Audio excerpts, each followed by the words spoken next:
ఈ మహత్తర కార్యక్రమానికి విచ్చేసి ఆసీనులైనటువంటి పాత్రికేయులకు, కింజరాపు వారి కుటుంబ సభ్యులకు, అభిమానులకు అందరికీ పేరు పేరున హృదయపూర్వక ధన్యవాదాలు, నమస్కారాలు. ఈ రోజు ఒక మహత్తరమైన చరిత్ర కలిగినటువంటి కింజరాపు వారసుడు రామ్మోహన్ నాయుడు గారి పుట్టినరోజు వేడుకలు. ఈ వేడుక గుండా ఒక నాయకుడికి ఉండే లక్షణాలు పరిపూర్ణంగా 100% రామ్మోహన్ నాయుడు గారిలో ఉన్నాయని చెప్పడానికి మనందరికీ ఎంతో గర్వకారణం. 16, 17, 18 3 లోక్సభ ఎన్నికల్లో పార్లమెంటు సభ్యుడిగా అనుకూల ప్రతికూల వాతావరణంలో నేనున్నాను తెలుగుదేశం పార్టీకని మనందరి ఆత్మవిశ్వాసంతో, మనందరి అజేయమైన అభిమానంతో పార్లమెంటు సభ్యుడిగా అడుగుపెట్టి ఈ రోజు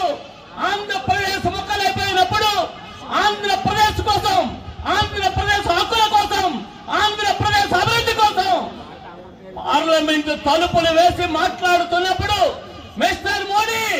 అని తెలుగు వారి పౌరుషాన్ని ఎలుగెత్తి చాటి తెలుగు వారి హక్కుల కోసం పోరాడినటువంటి ఒక ప్రతిపక్ష నాయకుడిని చూసాం. అదే నాయకుడు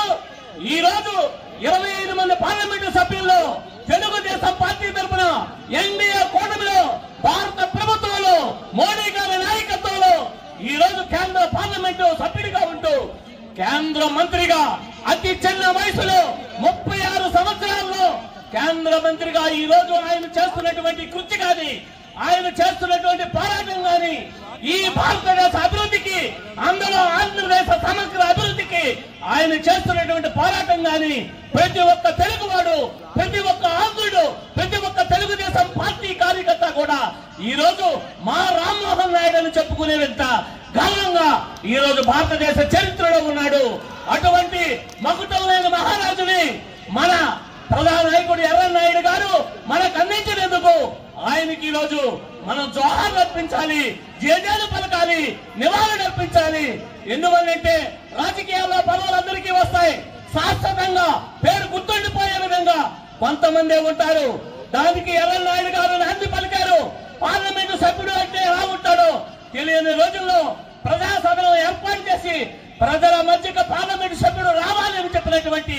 ఆ నాయకుడైతే ఈ రోజు పార్లమెంటు సభ్యుడు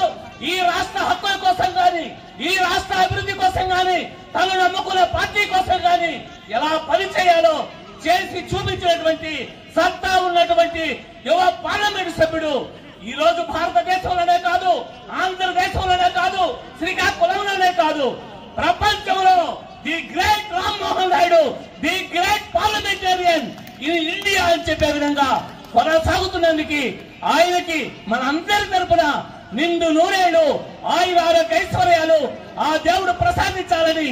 ఈ జిల్లా అభివృద్ధిలో కానీ, ఈ రాష్ట్ర అభివృద్ధిలో కానీ, ఈ దేశ అభివృద్ధిలో కానీ క్రియాశీలకమైన పాత్ర పోషించే విధంగా ఎదగాలని